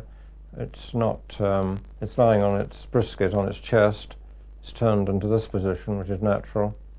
It's not raising its head, and it looks as though it's still asleep or still in a fetal situation. It looks around at her foal and perhaps may whinny to it or crawl to it, and the foal sometimes will respond. It's usual practice in Newmarket to put the foal at the front of the mare, and this is very important in the bonding process between the mare and her foal, that she licks the coat and tastes and smells the fluid which is saturating the foal's coat. Also helps to get rid of the fluid and therefore to lessen the chances of the foal being challenged by evaporation if it's cold. The umbilicus represents a way in for infection and receives attention by powdering it with antibiotics or putting some iodine on it. It's important to check the afterbirth or the placenta to make sure that all has come away, that every part of it has come away. Otherwise, if a piece is left behind, it may set up an infection and cause metritis. The foal shows here very typical attempts to get to its feet in a way which is characteristic of horses, that is, of putting the front legs out in front and raising themselves up from the ground from the front and then pushing up their hind parts secondary. Standing for the first time should take place within an hour and a half of delivery. Once the foal is on its feet and it is strong enough, it has a drive for feeding due to the fact that it's got an empty alimentary tract, an empty stomach, which makes it want to suck milk. It has the sucking reflex, which is a part of its integral, inherent, instinctive reflex. But this still requires some amount of learning as to where the udder is and where the teats are. This it usually succeeds in doing and learning this by the age of 2 hours or 2 to 3 hours.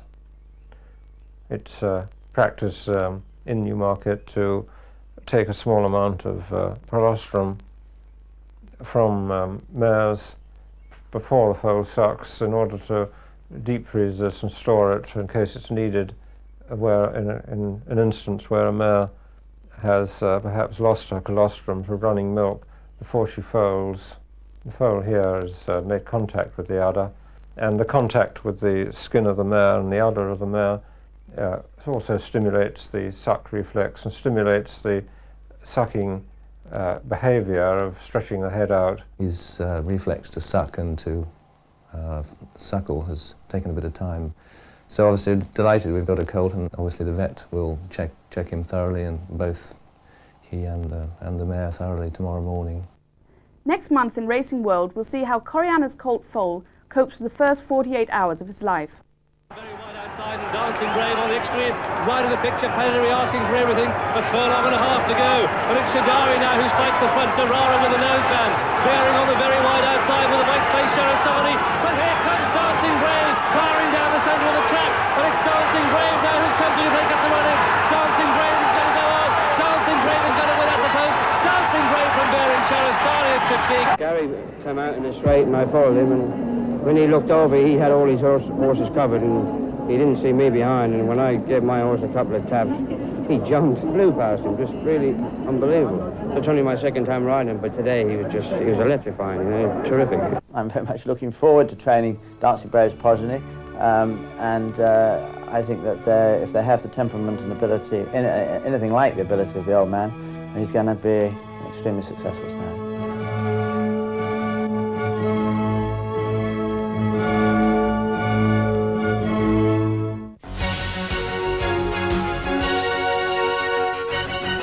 Starlift was the favourite for the Prix Gannet. 3 weeks earlier, he'd beaten St Andrews over the course in the Prix d'Arcor.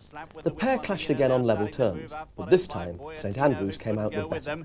In the straight now, it's Starlift on the outside, going up to hit the lead now. St Andrews going with him, then follows just behind them Mansonian, who can't go on, a gap then to Nerio. It's Starlift tackled by St Andrews on the inside. He's going home the stronger, and St Andrews gets up to beat Starlift. Mansonian third, followed by Nerio.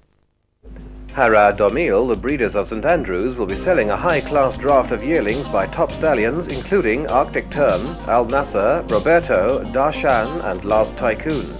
Look for the Harrah Domil yearlings at Deauville, Tattersalls High Flyer and the Goff's Million.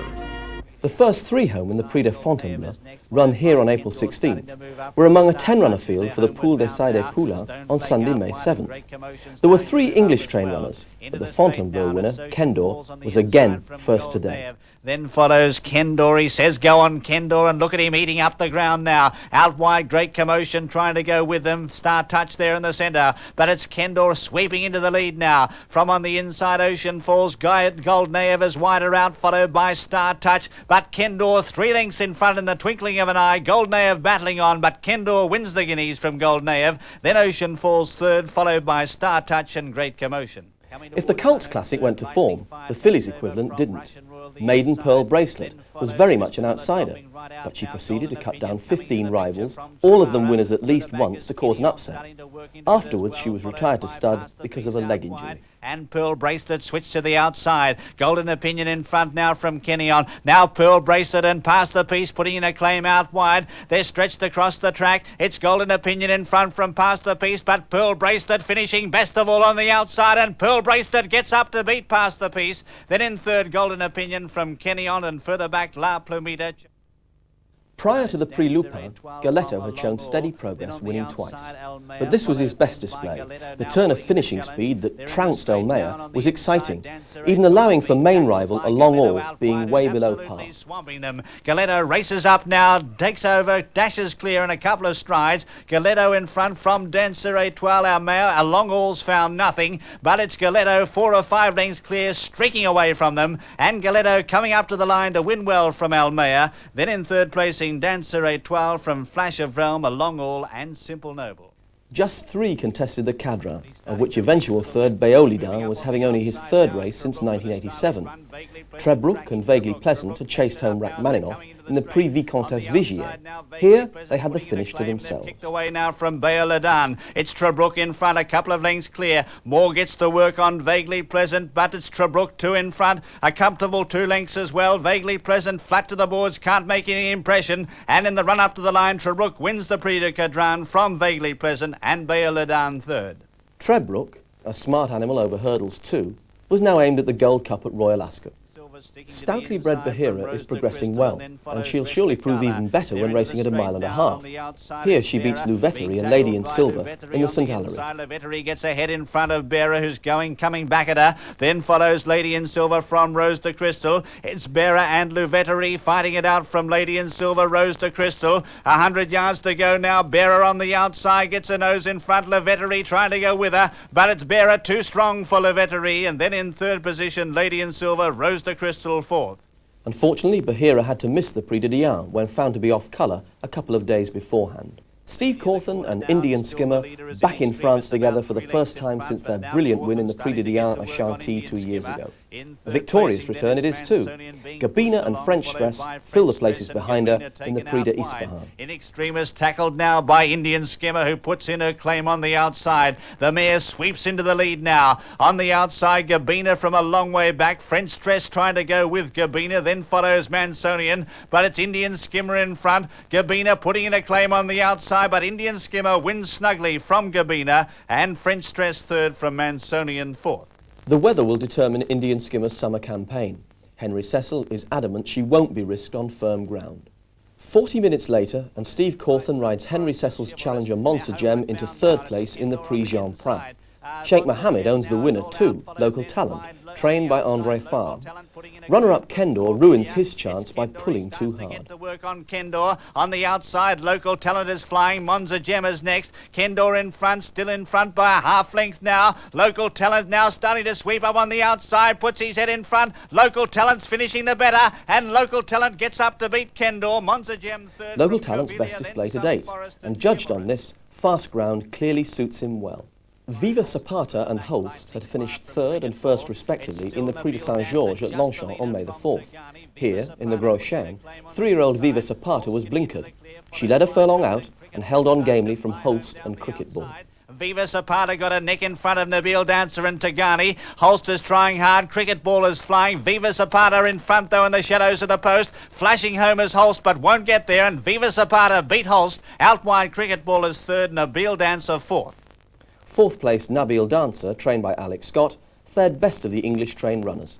The Prix de Hermes at Chantilly on June the 11th brought together 14 fillies, including Ensconce, but she was one of the sufferers in a rough house of a race. Position is Belle Tempête. Oh, Belle Tempête stumbled there, and Louveterie, who was following Belle Tempête, was interfered with. It's lost a bit of ground, and well back is Ensconce. You can see her on the left of the screen there being scrubbed along, and Premier Amour is behind her. Lady in Silver had no problems at all. Perfectly ridden, she lay in close touch until kicking on a furlong from home.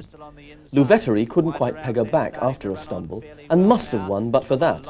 Premier Amour was simply set too much to do. They're coming up to the final furlong, and it's Lady in Silver striking the lead now. Goes in front of Sentimental Side. Then on the outside, finishing fast as Louveterie. It's Lady in Silver a half length in front. She's holding on. Louveterie trying to bridge the gap, but Lady in Silver gets there for Tony Cruz. Second Louveterie, then in third position Premier Amour, who flew home from a long way back. We've kept the most spectacular performance in France this season to end our French review. On June 4th, Old Vic turned the Prix du Jockey Club L'Ancien into a Sunday procession. Making virtually all, he stormed up the straight to finish 7 lengths clear of Dancehall, hitherto unbeaten, and almost the same again ahead of the Lupin winner Galetto. They're homeward bound now, and it's Old Vic starting to lengthen his stride now. He's gone 3 in front in a stride. Then on the outside it's Misiden, followed then by Almeida in the centre, Galetto behind them. Further back is Rainabic the inside, Dancehall out wide, but into the straight it's all Old Vic. Old Vic is 6 lengths in front now. On the outside, Dancehall is battling away, followed then by Galetto, but the further they go, the further Old Vic goes ahead. He's 6 lengths in front, Dancehall battling away, followed then by Galetto and Norberto, but Old Vic's going to stroll home in the Prix du Jockey Club. He wins as he likes. Old Vic, Steve Cawthon is first, Dancehall second, Galetto third, followed then by Norberto, Louis Sheep. That Old Vic one was no big surprise, but the emphatic way he destroyed his field certainly was. On a point of handicapping, his performance could go off the scale. In evaluating his and Nashwan's Epsom victories, a degree of caution must prevail. Look at the beatings Old Vic dished out to Dancehall and Galetto, and 4th place Norberto had seemed a smart and consistent performer beforehand. Assessed literally on any of the 3 who followed him home, Old Vic put up an outstanding performance. Speed and versatility. These are the 2 words which characterize Green Desert's racing career. At 2, Green Desert won the 6 furlong July Stakes and the 5 furlong Flying Childers Stakes. The following year, after finishing an excellent second to Dancing Brave in the 2,000 guineas, Green Desert reverted to sprint distances and captured the Vernon Sprint Cup and the Group 1 July Cup. Green Desert is by Northern Dancer's sensational son, Danzig. Look out for Green Desert's first crop at this year's yearling sales. During the season, we should be bringing you a series of exclusive previews designed to help pinpoint the winners of the season's major races. Our first programme takes an in-depth look at what it takes to win Britain's premier all-age race, the King George VI and Queen Elizabeth Diamond Stakes. In the last 10 years, 3-year-olds seem to have had the edge, having won 5 out of the last 10 runnings, as opposed to 4 4-year-old winners. Park Top was a winner for the 5-year-olds back in 1969. It was then a 20-year wait for the next 5-year-old, that was Mtoto, in last year's memorable race. Not surprisingly, winning form at the highest level is essential. 11 out of the last 15 winners of the King George had already achieved at least one Group 1 success that year. The Derby and the Eclipse have proved the 2 most reliable guides to the King George. 3 of the Derby winners to have tried have been successful, and 4 Eclipse winners have completed the double at Ascot. Troy and Shergar completed unusual trebles when winning the English and Irish Derbies and the King George in 1979 and 1981 respectively. Of those who have won or been placed in the French and Irish Derbies, just 2 from a total of 14 have been successful. The Irish have to go back to the Minstrel in 1977 for their last winner, and in the last 10 years, 26 foreign-trained horses have tried and failed to capture this great race, which included the Italian entry Tony Bin in last year's race. Fillies normally have to settle for second best in the King George. In the last 10 years, only Time Charter, the 1983 winner, has carried the banner successfully for the fairer sex from 21 runners. Major Dick Hearn has a record second to none in the King George, having won the race 4 times since 1972. Of the country's other leading trainers, only Guy Harwood has captured the race more than once, with Kelliglow in 1982 and Dancing Brave in 1986. 3 of Dick Hearn's winners were partnered by current stable jockey Willie Carson, who has a 50% strike record in the race, whilst of the other jockeys still riding, 5 have won the race. 3 market leaders have obliged in the last 10 runnings of the King George, while only Petoskey, who won at 12-1, started at odds longer than 13-2. 8 horses have contested the race more than once, with Alamanamu successful as a 4-year-old in 1980. With the emphasis on stamina as well as speed around Ascot's stiff 1.5 miles, it is interesting to note that 11 winners were sired by horses that won over 1.5 miles. American-based stallions have provided 5 out of the last 15 winners of the King George, while Nijinsky, Millreef and Bustard are previous winners who have gone on to sire a King George winner. It's a one-horse race. Willie Carson in the drive position. Nashwan wins it easily. At the line, Nashwan is the winner. Yet another top-rated classic winner for Timeform. If you want to stay ahead of the field, then Timeform, the classic racing guide, will help you. To find out more about all the Timeform products, write to Timeform, Halifax, West Yorkshire, and join the winning team.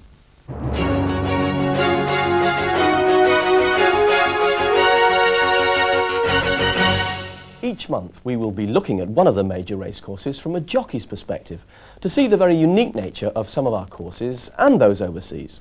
Well, this month, in preparation for the July meeting, Jonathan Powell and former jockey Tony Murray went to that lovely course in Sussex, Goodwood. Goodwood races in July is traditionally part of the British summer sporting scene. Was there ever a racecourse to match the beauty of Goodwood? Well, Tony and I are now down at the 1.5 mile start. Tony, you rode countless winners here, a lot of them for the great late Ryan Price. Is it a difficult course to ride? It's not really a difficult course to ride, you just need the right sort of horse. You've got to have, a horse is a very quick starter, especially in the sprint races, or any race up to a mile. You've got to have a very well balanced horse, because as you can see there are a lot of uphills, downhills, quite a few sharp turns. But it's basically a track where the emphasis is on speed rather than stamina. Horses are always getting a breather going around the turns, and apart from the Goodwood Cup, which is over 2 miles 5 furlongs, then of course you do need the stamina, but even then a horse gets so many breathers going around here, it's very easy for them. Here at the 1.5 mile start, if you have a hard puller, it's a very, very steep first furlong or so. It is, you race uphill for the first furlong, then you've got quite a sharp right-hand bend, but by then you've got the horse settled and covered up and there's no problems from then on. What about the bend at the top of the straight? Just as you turn into the straight, horses seem to be thrown very wide there by the bend, and I've seen horses come down there, fall there. It's not a bend that you can ride round. Again, this is what gives horses a breather. You go up to it, sort of 6 from home, and you've got to steady up to get round the bend. It's really a right-angle turn. Once you turn for home, you want to be within 3 or 4 lengths of the leaders. You can't give them too much start, because from the turn into the straight, when you begin the turn, you're racing downhill for about 3 furlongs. It's quite steep downhill there, isn't it? It is. You know, the leaders don't really come back to you until the final furlong, so you've got to be in touch. Tony, the most exciting race at Goodwood really is the Stewards' Cup over 6 furlongs. The start out of sight of the stands, 30 or so handicappers come charging over the brow here, racing away down the hill. What sort of a race is it to ride in? You've got to have horses a very quick start and very quick into his stride, because if you miss a length at the start, you know, your history then once you get over this brow, you've got to be on a horse who's very well balanced, because you're going so fast down that hill. If a horse gets unbalanced, you lose all chance then. But it's one of the fastest sprint tracks in the country, apart from Epsom, and you've got to have a horse with a lot of speed. 30 runners, you've got to try and avoid trouble, because you're spread out all over the track. Basically, you want to be in touch with the leaders the whole way. You don't want to make all. Very few horses make all in the Stewards' Cup, but you want to be within 3 or 4 lengths of them crossing over the brow of this hill. And not a race for faint hearts? Not for jockeys or horses.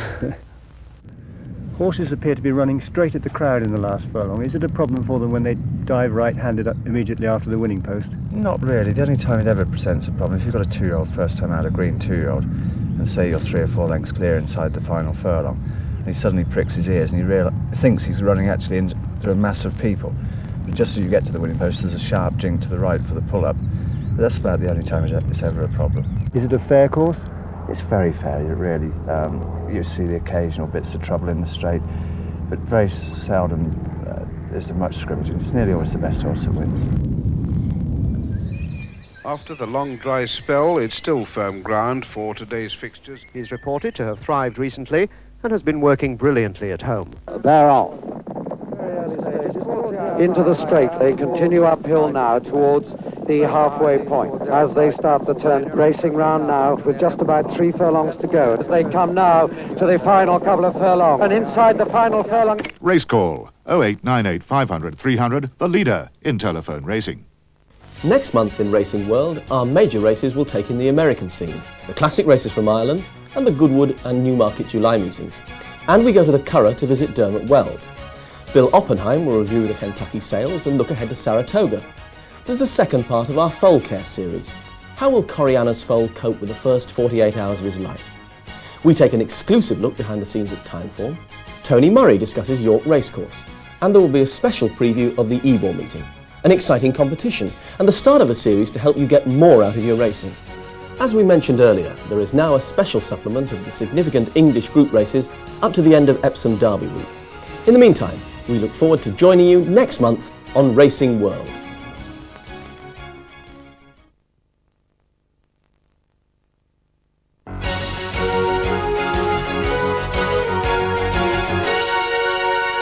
On typical Newbury spring ground, 10 fillies lined up for the Fred Darling Stakes.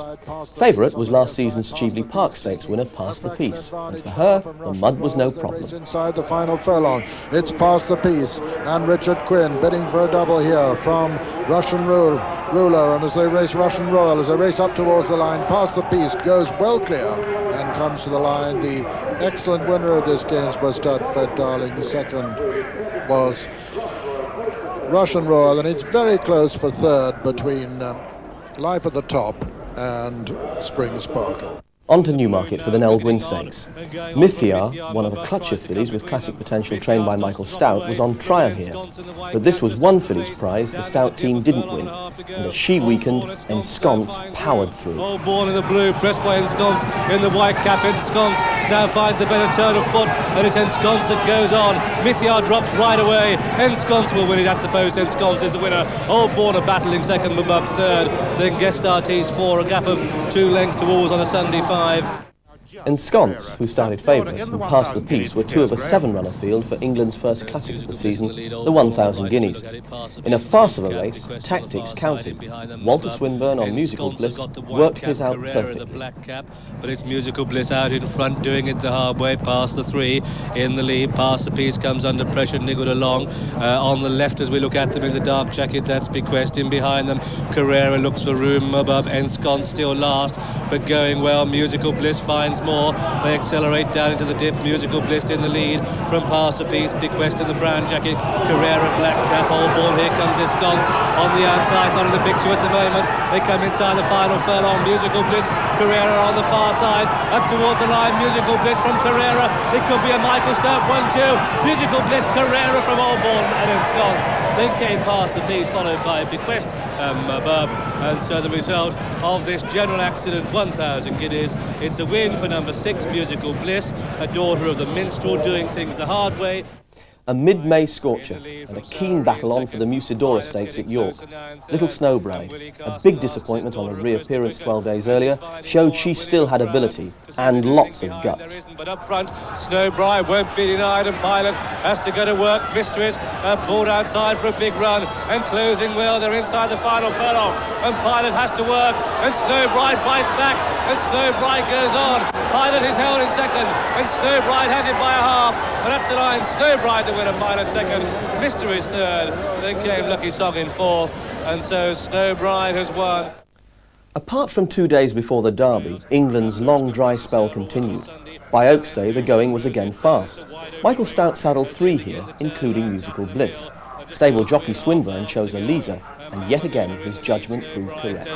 Musical Bliss pushed along on the outside with a wide face, but the favourite Elisa railed very well indeed. They come down towards the 3, and Mama Luna has it. Elisa looks a room and tries to find it on the inside of Snowbride. Then comes Tesla, Rosie at turn, Noosh making good ground on the outside. They race down towards a 2-pole, and Mama Luna has it from Elisa, going in pursuit in second, Snowbride on the outside.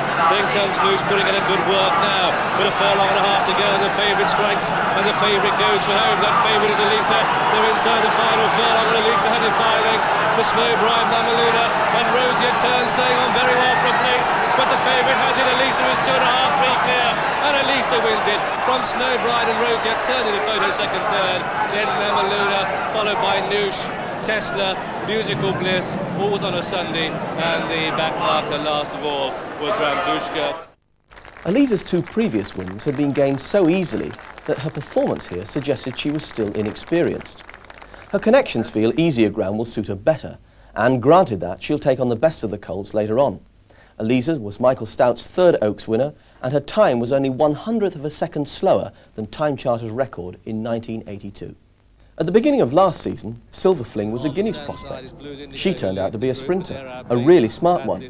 She still is. Look out for her late. But the action is sent to the far side. It's Superpower that has it in the red and yellow, but Access Travel is going with him, and these 2 are lengths ahead of Gallic League. Silver Fling gets a call in 4th, staying on now. They're inside the final furlong. Superpower from Access Travel, but Silver Fling is really motoring when it matters most. Up towards the line, Superpower and Silver Fling. Silver Fling could just get there. Silver Fling does from Superpower, Access Travel. Then came in 4th Gallic League, followed by Perrion and Hadith. The back marker last of all was Wacky Rainbow, but that was only about 8 lengths behind the leader. Could Barry Hill's Handsome Sailor gain a 3rd success in the Duke of York Stakes? Not on firm ground, a surface that suits David Ellsworth's Indian Ridge perfectly. And Indian Ridge on the stand side, the race between these 2. Gallic League gives way. Point of Light in the yellow jacket, the horse with the noseband, starts to pick up, but Indian Ridge with a call by half a length. Nabil Dancer can find no more. Gallic League and Point of Light fight out for a place, but Indian Ridge comes to the line, the winner. Indian Ridge the winner, close to second between Nabil Dancer and Gallic League. Then Point of Life had Eve Shuttlecock, Corner Chummy's favourite. Sharp Romance, Handsome Sailor dropped right away. The Temple Stakes, the most important sprint of the season so far, and a gift for Cado Genera in blue if he's at his best on this, his reappearance. Alas, he's anything but. Quarter mile with furlong to race, and it's now Dancer who's in with the white sleeves, who's pressing Point the Dancer next to the rails. Credit looks the room and picks up late, but it's too late and Dancing Dissident has gone on, and Dancing Dissident is going to win this, and at the line Dancing Dissident is the winner from Wonder Dancer second, Credit third, a photo for four between Superpower and Darius Gamble. Almost Glue was last. Reprimand, a smart 2-year-old, missed most of last season. Now he's back in good form. The Trust House 40 Mile was win number 2 inside a fortnight. Reprimand goes too clear of French Dress. Most Welcome staying on inside the final furlong, and Reprimand is starting to tire a bit. French Dress tries to put in a big challenge, finishing strongly. Reprimand holding on though. As they race up towards the line, Reprimand holding on. French Dress puts in a finish, but it's too late. And at the line, Reprimand's winning. French Dress is second. Most Welcome is third. Behind these, Just a Flutter beat one, and that one was the early leader. Always Fair. And so the result of this Group 2 Trust House 40 Mile, it's a win for number 5, Reprimand. Most Welcome, third there, gained his most significant victory in what's now almost 4 seasons racing, here at Newbury in the Lockinge Stakes. Reprimand on the near side, Most Welcome challenging and Warning under pressure, and Most Welcome has taken it up and he's going to win it as they come to the line. Most Welcome has streaked clear of Warning in second and Reprimand third, so here's a turn up with Hilton Brown naturally tailed off, and so the result of the Juddmonte Lockinge Stakes is first, number 4, Most Welcome. Indian Skimmer is one of the most popular horses in training. Tall, talented, and quite a character, her trainer Henry Cecil rates her the best he's trained. She made her reappearance in the Gordon Richard Stakes in April. Indian Skimmer just has to be ridden along now, and Carroll House keeps up the gallop per quad, and Petrillo making ground next to the rails, and they come down to the furlong marker. Carroll House, Indian Skimmer, Petrillo on the rails, then comes per quad, they're inside the last half furlong now, and Carroll House is going on, but Indian Skimmer comes back bravely. Indian Skimmer and Carroll House as they race up towards the line. Indian Skimmer and Carroll House is going to be close. Per quad gets the split, a 3-way photo between Indian Skimmer per quad in Carroll House, and then Petrillo in 4. Behind these came Emson and Shady Heights and Galitzin and Al Wahoosh. Sandown is a great course for front runners. The Brigadier Gerard Stakes and Guy Harwood's Hibernian Gold set out to make all. In a typical Sandown finish, the hare held the hounds by inches. Hibernian Gold fighting on well. Reprimand and Hibernian Gold. Highland Chieftain's running on, but Hibernian Gold has it on the far side and it's going away now from Reprimand, who's going to get caught by Highland Chieftain, and Hibernian Gold wins from Highland Chieftain, Reprimand and Indian Queen. It's a shame that firm ground has restricted Nashwan's half-brother Unforwain to just 2 outings this season. His victory in the General Accident Jockey Club Stakes on May 5th, gained in tremendous style, was one of the fastest electrically timed over this course and distance. 5, but the further they go, it's a one-horse race, and it's Unforwain clear by 3 over Glacial Storm, who's trying to get a bit closer, but Unforwain has his measure, and up towards the line, Unforwain wins it well. Glacial Storm second, Trailos is third, Sheriff's Time, and Mizbar in 6th and last place, but the horse should know somehow that he's done his job well. The Coronation Cup, England's first Group 1 race of the season, open to older horses. A field of 9, but with not one previously successful in the highest grade, this contest was up for grabs. Older Sheepra, who's starting to make his run, and they come down towards the 2, and it's Green Adventure in the yellow cap that goes on. Al Mufti falls quickly by the rails, and Green Adventure has it, but here comes Ilda Sheepra in the orange jacket on the outside, and it's Ilda Sheepra now pressing his stable companion, the grey, the split between these two held by Sheriff Star, but Ilda Sheepra has it with a furlong to go. Ilda Sheepra in the lead, but Sheriff Star putting in a big finish, and it's Ilda Sheep pressed hard now by Sheriff Star, and Sheriff Star just goes on from Ilda Sheep, who fights back, but Sheriff Star gets there. Sheriff Star the winner, Ilda Sheep was second, Green Adventure third, then came in 4th place Glacial Storm, followed by Sesame, Mountain Kingdom, Trailos, Al Mufti.